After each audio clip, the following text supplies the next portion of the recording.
आप देख रहे हैं कहानी कुर्सी की में अब हम बात करेंगे जरा कि राम मंदिर में प्राण प्रतिष्ठा का दिन जैसे जैसे नजदीक आ रहा है 22 जनवरी का, वैसे वैसे बहुत सारे लोगों की निराशा, हताशा, नकारात्मकता खुल करके बाहर क्यों आने लगी है।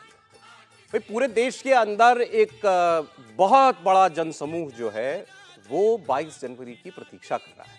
वो देखना चाहता है भगवान राम का मंदिर जब बन करके खड़ा हो जाएगा तो कैसे दिखेगा। वो मौका चाहता है कि मुझे कब वहां जाने का अवसर मिलेगा। लेकिन ऐसे नेताओं की अचानक से पाड़ लग गई है जो कह रहे हैं कि इस मंदिर में तो हम कभी ना जाएं।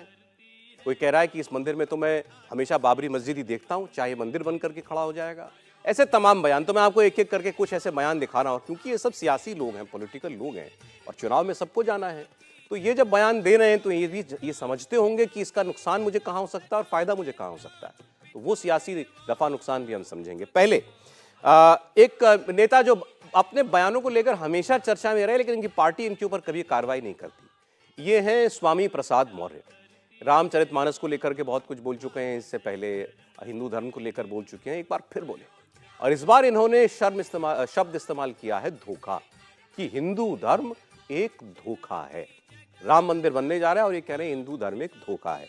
दूसरा बयान मैं आपको सुनाऊंगा, समाजवादी पार्टी के ही नेता हैं ये भी, शफीकुर रहमान बर्क ने यह कहा है कि जिस दिन उद्घाटन हो रहा होगा राम मंदिर का उस दिन हम दुआ करेंगे कि हमें हमारी बाबरी मस्जिद मिल जाए।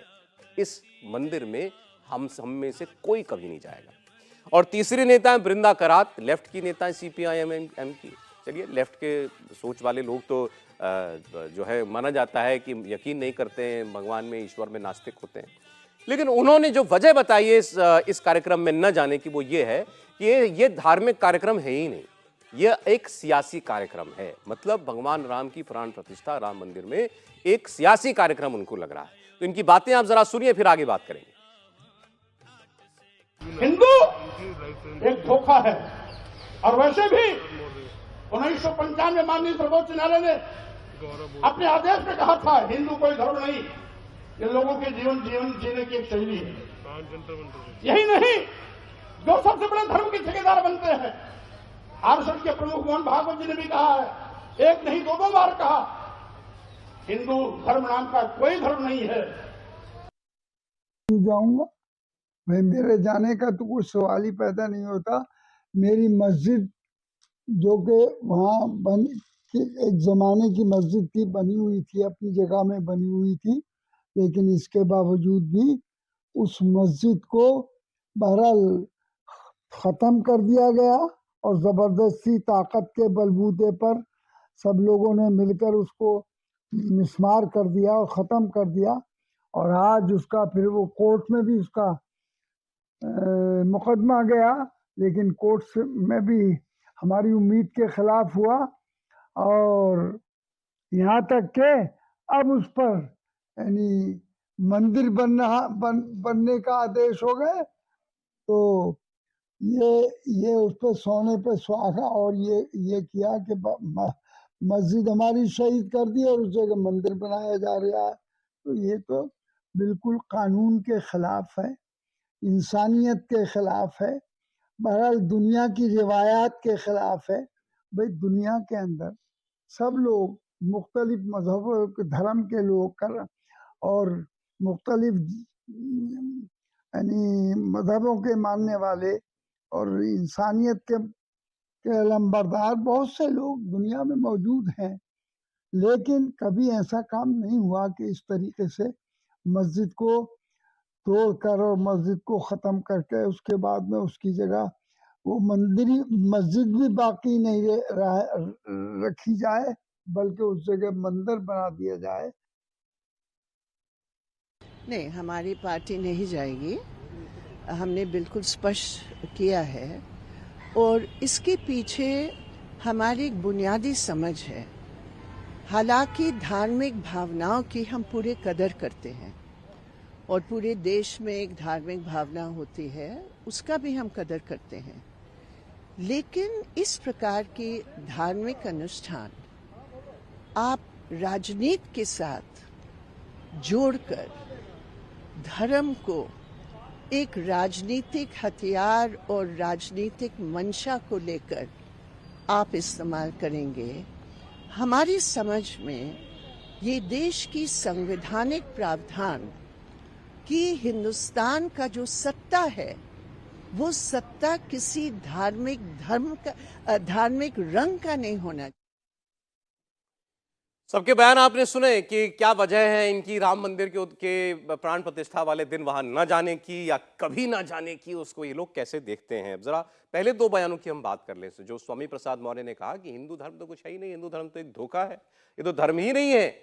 फिर बात कर रहे हैं सुप्रीम कोर्ट के जजमेंट की, फिर बात कर रहे हैं वो संघ प्रमुख की बात की कि उन्होंने क्या व्याख्या की है हिंदू धर्म की। बहरहाल अब सवाल तो हम बार बार ये जिस पर हम लोग को आना चाहिए वो ये कि ये सब कुछ इनको बोलने की आजादी क्यों है, क्यों डर नहीं है इनकी पार्टी को कि स्वामी प्रसाद मौर्य जब जब अपना मुख खोलेंगे तो हमारा कोई वोट खाएंगे या बढ़ाएंगे, सवाल ये है देवेंद्र।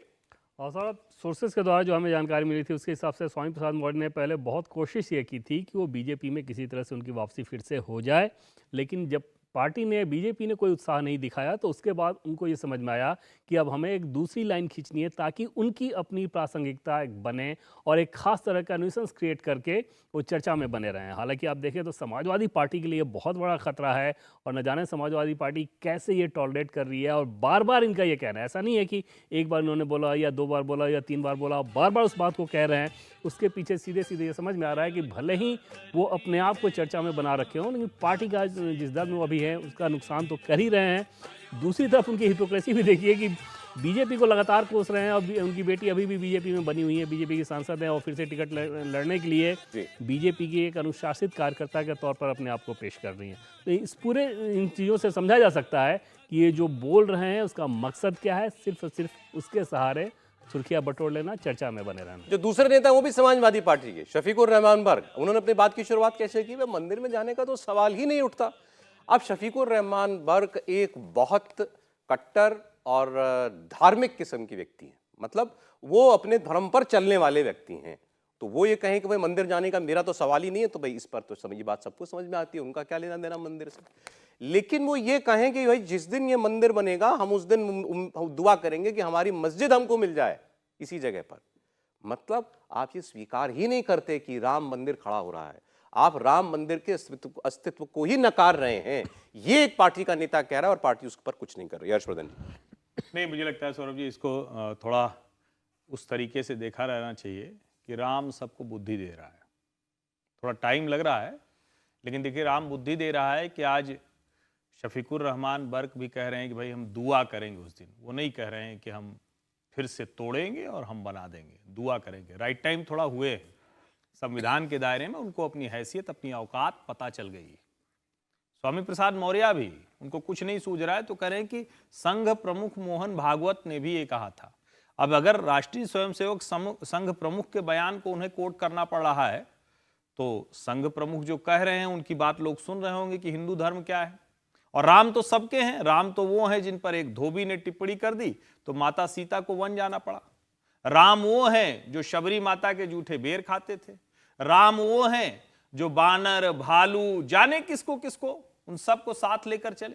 तो अगर आज के संदर्भों में उनको उतारें तो राष्ट्रीय स्वयंसेवक संघ, भारतीय जनता पार्टी, नरेंद्र मोदी तो किसी को छोड़ नहीं रही। अब ये इनको भ्रम है, शायद कुछ बाली जैसा व्यवहार कर रहे हैं। इनको लगता है कि दूसरे की ताकत हम आधी छीन लेंगे, हमारा काम चल जाएगा। लेकिन समय बदल गया है, अब तो वैसे भी कलयुग चल रहा है। ठीक है, किसी की सत्ता जबरदस्ती नहीं छीननी है, लेकिन मुझे लगता है जिस तरह के जहरीले बयान ये दे रहे हैं, विभाजन की एक नई कोशिश स्वामी प्रसाद मौर्य और शफीकुर रहमान बर्क जैसे लोग कर रहे हैं। सद्बुद्धि वृंदा करात जी को भी आई है। ये देखिए, एक समय में कहते थे कम्युनिस्ट लोग कि अफीम का नशा होता है धर्म, अब कह रहे हैं नहीं नहीं, सबकी आस्था, सबका धर्म अपनी जगह है, हम नहीं जाएंगे क्योंकि राजनीतिक इस्तेमाल हो। बुद्धि दी राम ने, थोड़ी बुद्धि आई है। हालांकि उम्र के जिस पड़ाव में आई है, पता नहीं इस धारा से जाते जाते वो बुद्धि पूरी आएगी या नहीं आएगी। लेकिन जब ये लोग टिप्पणी करते हैं तो ये असहाय भाव में, हताश भाव में। और वो क्यों हो पाया? क्योंकि हिंदू पहचान के साथ इस देश के हिंदुओं ने दुनिया को दिखा दिया कि हम लोकतांत्रिक तरीके से अपने आराध्य राम के मंदिर को कैसे बनाते हैं। और उस उत्सव में पूरी दुनिया का सबसे बड़ा उत्सव जब 22 जनवरी को होगा और 1 तारीख से जब वो अभियान भारत के हर हिस्से में पहुंचेगा जी। तो शायद ऐसी आवाजें नक्कार खाने में तूती की आवाज से भी कम रह जाएंगी। मैं फिर कह रहा हूं, राम बुद्धि दे रहे हैं, थोड़ा और देंगे तो ईश्वर चाहेंगे तो कल से राम नाम जपेंगे। अब लेकिन जो आपने जितने बयान अभी सुने और ऐसे और बहुत से बयान पीछे हाल में आए हैं, ये आपको इन लोगों का असल धर्म संकट बताते हैं। भाई राम मंदिर के उस दिन बड़े दिन पर जाएं तो दिक्कत, ना जाएं तो दिक्कत, राम मंदिर का स्वागत करें तो दिक्कत, खिलाफ में बोलें तो दिक्कत, चुप रहें तो भी दिक्कत। एक उनको पक्ष तो लेना ही पड़ेगा। तो ऐसी दुविधा उनके लिए खड़ी हो गई है राम मंदिर के नाम पर। समीर जी, देखिए, मुझे तो लगता है स्वामी प्रसाद मौर्य के बारे में मैं कहना चाहता हूं, मुझे लगता है स्वामी प्रसाद मौर्य ने तो सुपारी ले ली है अखिलेश यादव को खत्म करने की राजनीतिक रूप से। पहले ही बेचारे अखिलेश यादव 5 से 3 पर आ गए हैं। अब स्वामी प्रसाद जो चाहते हैं कि 2024 में अखिलेश का खाता भी नहीं खुले। अरे बस एक सेकंड में बोल दूं कि मुझे, क्योंकि थोड़ा दर्शकों को आगे क्या मिलने जा रहा है बताते रहना चाहिए। तो अभी जो उन्होंने टिप्पणी की, क्या स्वामी प्रसाद मौर्य ने सुपारी ले ली है समाजवादी पार्टी की, मैं आपको डिंपल यादव का एक स्टेटमेंट दिखाऊंगा राम मंदिर पर, ये भी, और बहुत इंटरेस्टिंग है वो। प्लीज कंप्लीट, आप बोलिए। समीर जी बोले। हाँ, मुझे लग रहा है कि स्वामी प्रसाद ने तय कर लिया है कि अखिलेश यादव को राजनीतिक रूप से खत्म करना है। वो लगातार बोलते, मैं तो कहना चाहता हूँ कि भारतीय जनता पार्टी का सौभाग्य कि ऐसे नेता से पीछा छूटा। पहले भारतीय जनता पार्टी में रहे तो तब तक इनकी बुद्धि भ्रष्ट नहीं हुई थी। जैसे ही भारतीय जनता पार्टी से समाजवादी पार्टी में चले गए, ये पूरे मानसिक रूप से भ्रष्ट हो गए। मुझे ऐसा लगता है कि आने वाले समय के अंदर स्वामी प्रसाद मौर्य जैसे लोग हैं, ये और 22 जनवरी के बाद इनकी बौखलाहट और बढ़ेगी और इसी तरह के अनगल बयान इनके लगातार समीर जी देखिए, अब आप कह रहे हैं कि बुद्धि भ्रष्ट हुई है, बुद्धि भ्रष्ट हुई को हम दूसरे सेंस में कहें तो चलिए ठीक है भाई, एक आदमी जो है अनाप शनाप किसी धर्म के लिए बोल रहा है तो उस सेंस में तो ठीक है, लेकिन राजनीतिक तौर पर तो मुझे ऐसा नहीं लगता। मतलब मेरी थिंकिंग ऐसी है, किसी को तो ये समझा रहे हैं ना कि हिंदू धर्म धोखा है, मत पढ़ना चक्कर में। किसी को तो ये बता रहे हैं ना कि रामचरितमानस भेदभाव ऊंच नीच सिखाता है, वो जो अपने घर में मत रखो। वो जो व्यक्ति है, वो जो वोटर है, उसको ये एड्रेस करना चाह रहे हैं। देखिए, स्वामी प्रसाद मौर्य जो बात बोल रहे हैं, इससे समाजवादी पार्टी के यादव वोट बैंक भी बहुत ज्यादा टूटेगा। अगर ये मान के चलते हैं स्वामी प्रसाद मौर्य की मेरे इस बात से भारतीय जनता पार्टी को नुकसान होगा, और मेरी इस बात से जाति की जो मैं बात करना चाहता हूं, हिंदुत्व के अंदर जो जातियां जुड़ी हुई है भारतीय जनता पार्टी के साथ, वो टूटेंगी और समाजवादी पार्टी का वोट बैंक बढ़ेगा, या मेरी बड़ी ओबीसी नेता की छवि बनेगी, मुझे लग रहा है वह बहुत बड़े गलतफहमी में है। और अखिलेश यादव इस बात को समझते हैं, लेकिन अखिलेश यादव ने भी कुछ दिन पहले पार्टी की बैठक में कहा था कि कोई भी नेता किसी धर्म के बारे में बयान नहीं देगा। उसके बाद भी स्वामी प्रसाद मौर्य लगातार बोल रहे हैं। मुझे लगता है कि अखिलेश यादव इन्हें कंट्रोल करने की स्थिति में नहीं है, और अब अखिलेश यादव की गले की हड्डी बन गए। चुनाव के भीतर निगल पा रहे हैं ना उगल पा रहे हैं। अखिलेश यादव को लगता है कि अगर मैं कोई कार्रवाई करूंगा तो हो सकता है मेरा कोई वोट बैंक चला जाए, अगर मैं कार्रवाई नहीं करूंगा तो हो सकता है मुझे कुछ फायदा हो जाए। अखिलेश यादव क्या समझते हैं, क्या सोचते हैं ऐसे बयानों पर, या राम मंदिर पर के प्राण प्रतिष्ठा के मौके पर उनको क्या कहना है? तो जो बयान उनके सबसे नजदीक माना जा सकता है, तो सांसद और उनकी धर्मपत्नी डिंपल यादव जी का, तो आप कह सकते हैं डिंपल जी की सोच है तो मतलब अखिलेश जी की सोच है। तो आप जरा डिंपल यादव जी को सुनिए, राम मंदिर के इस बड़े दिन के उपलक्ष्य पर वो जाएंगी या नहीं जाएंगी, क्या सोच है उनकी, देखें। क्या 22 जनवरी को आप जाएंगे अयोध्या? अगर निमंत्रण आएगा तो जाएंगे। निमंत्रण रामलला ट्रस्ट की तरफ से, और अगर नहीं आएगा तो भी जाएंगे, बाद में जाएंगे। क्या 22 जनवरी को आप जाएंगे अयोध्या? अगर निमंत्रण आएगा तो जाएंगे। निमंत्रण रामलला ट्रस्ट की तरफ से, और अगर नहीं आएगा तो भी जाएंगे, बाद में जाएंगे। डिंपल यादव के इस बयान ने वाकई में मुझे तो बड़ा प्रभावित किया। एक पॉलिटिकल प्रेजेंस उन्होंने दिखाई, प्रेजेंस ऑफ माइंड। ये कहना है कि न्योता मिलेंगे जाएंगे, तो फिर कोई भी काउंटर करता, अच्छा नहीं मिलेंगे तो नहीं जाएंगे। उन्होंने वो सवाल आने से पहले ही कह दिया कि नहीं मिलेगा तो भी जाएंगे। समझदारी का बयान। क्यों जाएंगे? एक लाइन जोड़ दूं इस पे, क्योंकि हिंदू हैं। कोई भी हिंदू जो सामान्य बुद्धि है, जिसकी अवस्था ठीक है, मानसिक तौर पर विक्षिप्त नहीं है, वो कह ही नहीं सकता कि राम मंदिर में नहीं जाए। भाई बृंदा कराज जैसे नेता ने बोला ना हम नहीं जाएंगे। नहीं, कम्युनिस्ट देखिए, कम्युनिस्ट तो थोड़ा सा मानसिक तौर पर उस अवस्था में होते नहीं। मैं बार बार कह रहा हूं, देखिए आप समझिए वो बहुत सद्बुद्धि की अवस्था में है। आपने कहा कोई भी हिंदू ऐसा नहीं कहेगा। नहीं, वो हिंदू नहीं है ना, वो हिंदू नहीं है सर। बहुत सारे हिंदू होने के बावजूद अपनी राजनीतिक मजबूरियों की वजह से नहीं पसंद करेंगे जाना। उनको लगेगा कि भाई इसने तो हमारा वोट खा लिया, ये मंदिर बन के खड़ा हो गया, तो हम कैसे जाए यहाँ पर। आपने सही बात की। देखिए, जो भी हिंदू धर्म में आस्था रखता है उसका मन तो होगा जाने का। अब राजनीतिक मजबूरियां उसे रोक ले तो अलग बात है, लेकिन ये मन तो हमेशा करेगा कि अगर रामलला वहाँ स्थापित हो रहे तो वहाँ पे जाए, भगवान राम का इतना भव्य मंदिर बन रहा है वहाँ जाएं। लेकिन हाँ, राजनीतिक मजबूरियाँ होंगी तो शायद कोई ना जाए। देखिए, स्वामी प्रसाद मौर्य ने एक बात तो चलिए मान ली कि हिंदू जो है वो एक वे ऑफ लाइफ है। बहुत सारे विश्व में लोग जो हैं वो इस वे ऑफ लाइफ को जो है अपना रहे हैं। अब जहाँ तक वो रामचरितमानस पे कुछ प्रश्न करते हैं तो उनको अच्छे से पढ़ना चाहिए। देखिए, बहुत ज़रूरी है कि हिंदू धर्म को पढ़ा जाए और उसमें वर्ण व्यवस्था क्या थी ये देखा जाए, और उसको बाद जब पढ़ लिख लें तो उसके बाद टिप्पणी करें तो ज़्यादा अच्छा। और टिप्पणी जब आप धर्म के बारे में करते हैं तो आप ये भी देख लीजिए कि मुस्लिम देशों में इस तरह की टिप्पणियों पर क्या होता है, क्या तो सजा होती है, क्या सज़ा होती है, तो देख लें एक बार। और भारत में ये बहुत बड़ी बात है कि हिंदू धर्म इतना टॉलरेंट है कि उस तरह की जो कानूनी व्यवस्थाएं हैं वो इस देश में नहीं हैं। तो इन लोगों को बहुत फॉर्चुनेट अपने आप को मानना चाहिए जो इस तरह की टिप्पणियां करते हैं कि ये उन देशों में नहीं है, उन देशों में इन्होंने जन्म नहीं लिया है जहां पे हिंदू धर्म जो है वो प्रमुखता से नहीं। सही बात है, बिल्कुल ठीक। डिंपल यादव के स्टेटमेंट को कैसे देखते थे? और सर, पिछले दिनों बीजेपी के एक नेता ने कहा था, बड़े नेता हैं, उनका ये कहना था कि जैसे अयोध्या की बात कर लें या काशी की बात करें, मथुरा की बात करें, ऐसा क्यों हुआ? इस सोच में समझना ज़रूरी है कि आखिर मुगलों ने हिंदू धर्म और हिंदुओं के मंदिर को तोड़ के ही क्यों मस्जिद बनाया? वो तो इतने सारे मकबरे बनवाते थे, आराम से अपना मस्जिद और भी बनवा सकते थे। उनको ये दिखाना था कि देखो तुम्हारे भगवान कमज़ोर हैं, हम उन्हें तोड़ दे रहे हैं, वो अपनी रक्षा तक खुद नहीं कर पा रहे हैं। अब का शासन ये मैसेज दे रहा है कि देखो हमारे भगवान इतने सक्षम हैं कि लोकतांत्रिक और न्यायोचित तरीके से हमारी मंदिरें बन रही हैं, और उस लिहाज से इस मैसेज को लिया जा रहा है। आप समझ सकते हैं कि नैरेटिव का कितना बड़ा फ़र्क है और इसके पीछे जो सोच है बीजेपी की वो किस रूप में है। और अगर गांव तक जाके लोगों को बताना है, बीजेपी ने तय किया है कि एक एक व्यक्ति को ये बताना है कि बीजेपी ने इस अभियान के लिए क्या किया, अपोजिशन ने कैसे रोड़े डाले, इन दोनों ही चीज़ों को बताना है। मंदिर दर्शन के लिए अलावा, मंदिर दर्शन के लिए लोगों को आप लेके आएंगे अपने क्षेत्र से, इसके अलावा बीजेपी संगठन एक एक व्यक्ति को ये बताने जा रही है राम मंदिर अभियान को लेकर। दूसरी तरफ डिंपल यादव के बयान को देखें तो वाकई एक, जैसा कि आपने कहा कि राजनीतिक तौर पर सूझबूझ वाला बयान था कि ऐसे सवाल जब आए तो आपको यही बोलना चाहिए। उस पर कुछ भी ऐसा उटपटांग बोलना निश्चित तौर पर पार्टी के लिए खतरा रहेगा, क्योंकि ये पूरा माहौल ऐसा दिख रहा है कि देश क्या विदेशों में इस बात को लेकर जो वहाँ पे भारतीय बसे हैं वो इतना ज़्यादा स्पंदित हो रहे हैं, और वहाँ पर अगर आप कोई ऐसी वैसी बात कहें और उसके 2 महीने बाद लोकसभा का चुनाव होगा तो समझा जा सकता है कि जिसने ऐसी वैसी बात की उसकी पार्टी के लिए कितना खतरा रहेगा। डिंपल यादव हालांकि बड़ी सोबर किस्म की महिला हैं, बहुत सोबर किस्म की नेता हैं, तो उन्होंने तो एक समझदारी वाला बयान दिया। अखिलेश यादव जब लेकिन इस पर बोलेंगे तो क्योंकि उनका एक मिजाज है बात करने का, वो चुटकियों में बात करते हैं, तंज में बात करते हैं, तो अगर उन्हीं से ये सवाल पूछ लिया गया होता आप राम मंदिर के उद्घाटन पर जाएंगे क्या, वो क्या बोलेंगे तो हम लोग इमेजिन नहीं कर सकते। आने वाले दिनों में हो सकता है मौका हमको मिले उनसे पूछने का।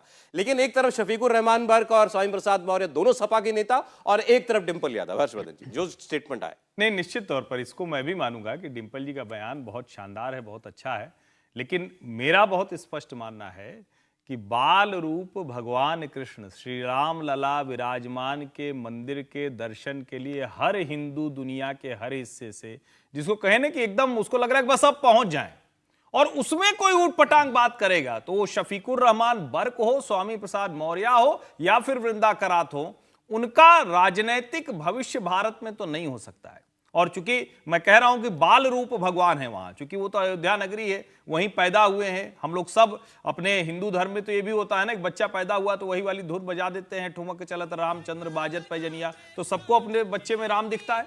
हम इतने उदार लोग हैं, इतने हमारे ऐसे भगवान हैं जो सबके राम की परिकल्पना है, उसमें इस तरह के बयान, मैं फिर से कहूंगा, ये मानसिक विक्षिप्त लोग हैं, इनको दुरुस्त लोकतांत्रिक तरीके से हमारी जनता करेगी और वही हिंदू करेगा। ये बहुत स्पष्ट तौर पर समझिए। जिसको बार बार कह रहे हैं कि सनातन का नाश कर देंगे, हिंदू का नाश कर देंगे, वो एड्स है, डेंगू है, मलेरिया है, वही करेगा, लोकतांत्रिक तरीके से करेगा।